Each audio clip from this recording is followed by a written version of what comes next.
Está entrando no ar o meu, o seu, o nosso Biologia na Vibecast, o seu podcast de biologia. Apresentação, Professor Reis. Olá, bem-vindos a mais um episódio do Biologia na Vibecast. Eu sou o Professor Reis, professor de biologia e criador do canal Biologia na Vibe no YouTube. No episódio de hoje, vamos falar sobre um dos conceitos mais fundamentais da biologia, a evolução. Então, vem comigo nessa vibe! A evolução é um conceito fascinante e ao mesmo tempo um dos mais mal compreendidos. Provavelmente você já ouviu falar que o ser humano veio do macaco. O que é evolução é apenas uma teoria. Vamos descobrir o que realmente significa. A evolução é um conceito fascinante e ao mesmo tempo um dos mais mal compreendidos. Provavelmente você já ouviu falar que o ser humano veio do macaco, ou que a evolução é apenas uma teoria.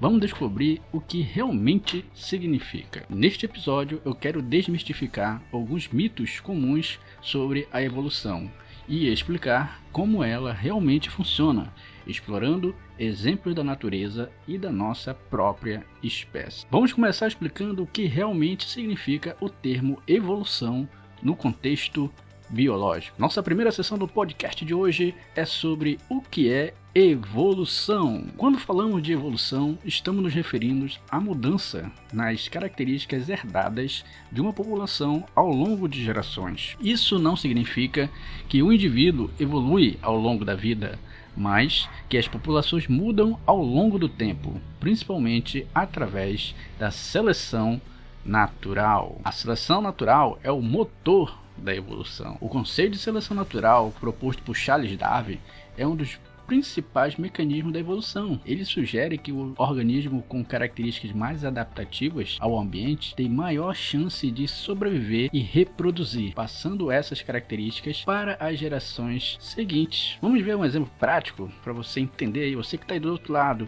nos ouvindo aí o nosso podcast, para você compreender esse conceito de seleção natural. Por exemplo, imagine um grupo de insetos em uma floresta. Imaginou? Aqueles que possuem uma cor mais próxima ao tom da folha terão maior chance de sobreviver, pois são menos visíveis para predadores. Então, imagine nessa floresta uma população de insetos, sendo que esses insetos, a sua coloração do seu corpo é no tom esverdeado, que é muito mais próximo das folhagens.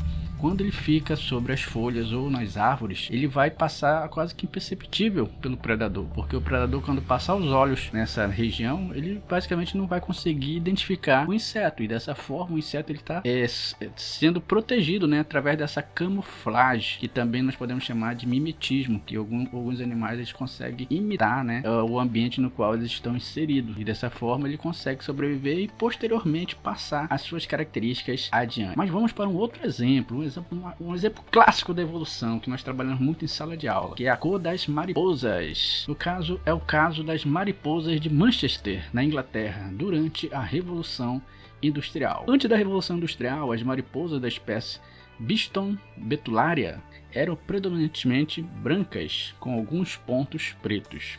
A cor branca camuflava as mariposas nos troncos das árvores, que eram esbranquiçados pelos líquens. Com a poluição do ar, os líquens morreram e os troncos ficaram mais escuros. As mariposas escuras passaram a se camuflar melhor nas árvores e a serem menos predadas pelos pássaros. Com o passar do tempo, as mariposas escuras tornaram-se mais comuns na população. Então esse é o grande exemplo clássico da evolução, o exemplo das mariposas.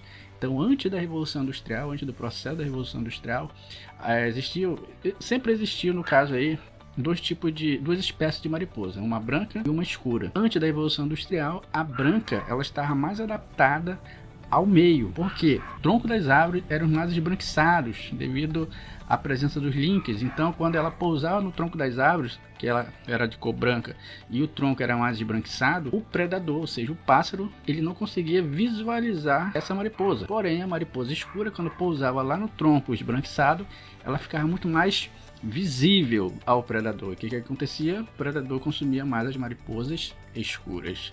Porém, com o advento da Revolução Industrial, veio o que? A poluição. Essa poluição causou o quê? A produção de fuligem, que essa fuligem foi impregnando no tronco das árvores, dessa forma matando os linques e deixando os troncos mais escuros. Agora, nesse segundo cenário, as mariposas brancas, ao pousar no tronco das árvores cujo o tronco está mais escuro, ficavam muito mais visíveis ao predador, enquanto que as mariposas escuras, quando pousada no tronco de cor escura, ficava imperceptível, ou seja, ficava camuflada. Dessa forma, os pássaros começaram a predar muito mais de mariposas brancas do que escuras, e, consequentemente, a população de mariposas escuras começaram a aumentar e a de mariposas brancas começaram a diminuir. Esse é um exemplo clássico de adaptação ao meio. Aí vamos aqui, o que seria essa questão da adaptação? Essa adaptação não é uma mudança planejada ou consciente, mas sim um resultado de processos naturais. Ao longo do tempo, as populações que não conseguem se adaptar às mudanças ambientais acabam diminuindo ou se extinguindo. Agora vamos iniciar nossa segunda sessão do nosso podcast, falar sobre mitos sobre a evolução. Mito 1. O ser humano veio do macaco. Um dos mitos mais comuns sobre a evolução é a ideia de que o ser humano evoluiu diretamente dos macacos. A verdade é que esses seres humanos e macacos compartilham um ancestral comum, mas se dividiram em linhas evolutivas separadas há milhões de anos. Uma curiosidade histórica. Essa confusão vem, muitas vezes, da representação incorreta de Darwin e de suas ideias. Ele nunca disse que o homem veio do macaco. Agora vamos desmistificar esse mito.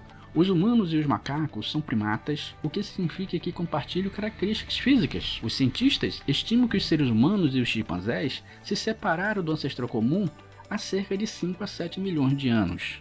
O ancestral comum entre humanos e chimpanzés pode ter sido um primata não humano. Fósseis como o Ardipithecus cadaba e Sahelanthropus chardensis e Ororion tugenensis pode ser próximo do ancestral comum entre humanos e chimpanzés.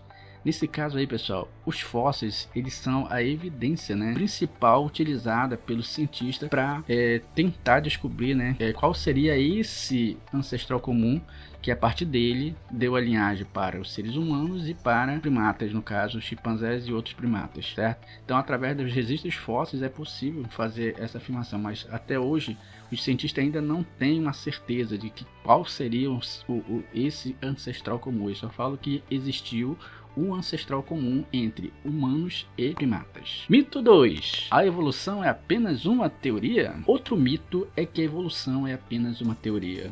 Em ciência, o termo teoria não significa suposição ou palpite. A teoria da evolução é uma explicação amplamente testada e confirmada com milhares de evidências em diversas áreas, como paleontologia, genética e biologia molecular. Agora vamos desmistificar esse mito. A teoria da evolução é uma explicação para o fato de as espécies mudarem ao longo do tempo. Ela é sustentada por evidências como fósseis, estruturas vestigiais e evidências moleculares e celulares. A teoria evolutiva mais aceita hoje é o neodarwinismo, que se baseia nas ideias de Darwin e é complementada por conhecimentos científicos atuais.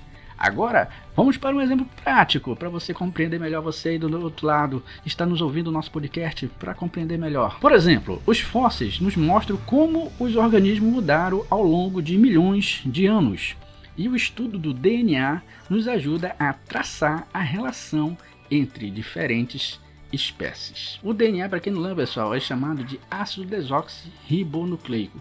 Então, como foi dito anteriormente, os fósseis eles são as evidências que ajudam os cientistas a explicar como que ocorreu ou como que ocorre esse processo de evolução ao longo das gerações, sendo que esse processo ele não é da noite para o dia e também não é de um ano para o outro, ele vai ocorrer através de milhões ou às vezes milhares de anos. Mito 3. A evolução acontece rapidamente?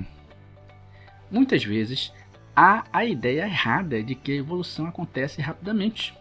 Embora alguns exemplos de microevolução, mudanças pequenas e rápidas, como a resistência a antibióticos, no caso das bactérias, possam ser observadas em curto prazo.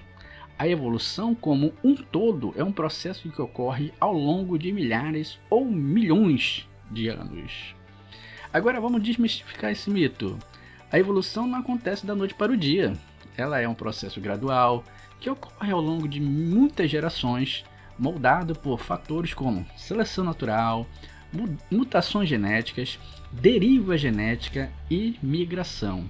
O que percebemos hoje em seres vivos é o resultado de milhões de anos de adaptação e seleção, e não de mudanças instantâneas. Olha que legal. Agora vamos iniciar nossa terceira sessão do nosso podcast. Exemplo de evolução no cotidiano. Evolução nos animais. Um exemplo interessante é dos tentilhões das Ilhas Galápagos, observadas por Darwin. Ele notou que as diferentes espécies de tentilhões tinham bicos adaptados para diferentes tipos de alimentação, o que indicava uma evolução em resposta ao ambiente em que viviam. O formato e o tamanho dos bicos variaram ao longo do tempo para se adequar a dietas específicas, como sementes, insetos ou frutas.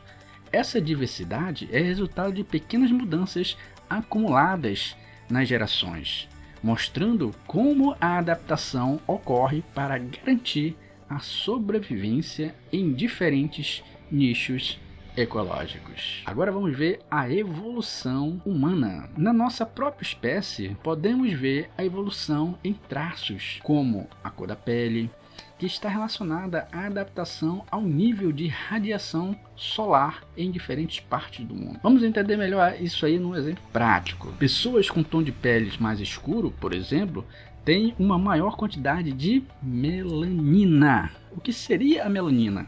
É um pigmento produzido pelos melanócitos, células localizadas na camada mais profunda da pele, nos cabelos, olhos e outras partes do corpo. Ela é o que dá a cor à pele, aos cabelos e aos olhos, variando de tons claros a escuro. Além de determinar a cor, a melanina tem um papel importante. Ela protege o corpo dos efeitos contra a radiação ultravioleta, ou seja, a radiação UV do Sol, absorvendo e dissipando essa energia. Isso aí seria o conceito, de melanina, para você compreender o que seria essa melanina. Continuando. Já tons de pele mais claros são adaptativos em regiões com menos exposição solar, facilitando a síntese de vitamina D. Síntese, para quem não lembra, pessoal, dentro do contexto biológico significa produção, tá? Então seria facilitando a produção de vitamina D. Pessoas com pele mais clara geralmente têm maior facilidade de produzir vitamina D. Isso ocorre porque a melanina, o pigmento que dá cor à pele, envelhece como uma barreira natural contra a radiação ultravioleta do Sol. Peles mais claras possuem menos melanina, permitindo que uma maior quantidade de luz UV penetre na pele e estimule a produção de vitamina D. Em contrapartida, pessoas com pele mais escura têm mais melanina, que reduz a absorção da radiação UV, tornando o processo de produção de vitamina D menos eficiente. Por isso, pessoas com pele mais escura podem precisar de maior exposição ao sol para atingir níveis adequados de vitamina D, especialmente em locais com baixa incidência solar. Olha que legal, né? Essa curiosidade aí, você sabia disso? Agora vamos falar sobre a evolução na saúde. A evolução também é visível no surgimento de bactérias resistentes a antibióticos. Com o uso constante de antibióticos, as bactérias que conseguem resistir a eles se reproduzem mais, resultando em populações cada vez mais resistentes. Isso representa um desafio global na medicina, pois dificulta o tratamento de infecções e exige o desenvolvimento constante de novos medicamentos. Então, um exemplo clássico na evolução dentro da saúde seria a resistência de certas bactérias a determinado tipo de antibiótico. Conforme ela vai adquirindo essa nova condição, ela consegue repassar isso para as futuras gerações, e dessa forma essas novas bactérias que vão surgindo também com essa característica que para ela é vantajosa. Porém, para o homem, né, o ser humano, não é tão vantajosa assim, porque ela vai ficar mais resistente aos antibióticos, que nós sabemos que o único medicamento que consegue curar uma doença bacteriana, né, seria com o uso do antibiótico. E se ela é resistente, tem que fazer uso de um antibiótico mais, digamos assim, poderoso, entre aspas, né, mais forte, para poder destruir essa bactéria. Beleza? Muito bem, pessoal. Agora, meus queridos ouvintes, reflitam nessa pergunta. Você já parou para pensar como a evolução está presente no nosso dia a dia? Desde os tentilhões de Galápagos até as bactérias resistentes a antibióticos? Qual outro exemplo de evolução você conhece que impacta diretamente em nossa vida? Reflita sobre essa pergunta. Hoje, vimos que a evolução é um processo contínuo e que está por trás das adaptações que vemos nos organismos vivos. Ela não é apenas uma teoria vaga, mas sim uma explicação robusta e confirmada pelas evidências científicas em diversas áreas. Espero que tenha ficado claro que a evolução não é algo que só aconteceu no passado distante, mas algo que continua a moldar as espécies ao nosso redor, incluindo nós mesmos. A evolução é, em muitos sentidos, uma jornada sem fim. No próximo episódio vamos falar sobre o fascinante mundo dos micro-organismos. Eles são invisíveis a olho nu, mas desempenham um papel crucial na nossa vida cotidiana. Não perca! Muito obrigado por ouvir, e se você gostou do episódio, não esqueça de seguir o podcast e compartilhar com seus amigos.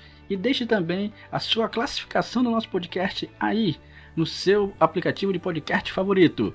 E até a nossa próxima vibe! Fui!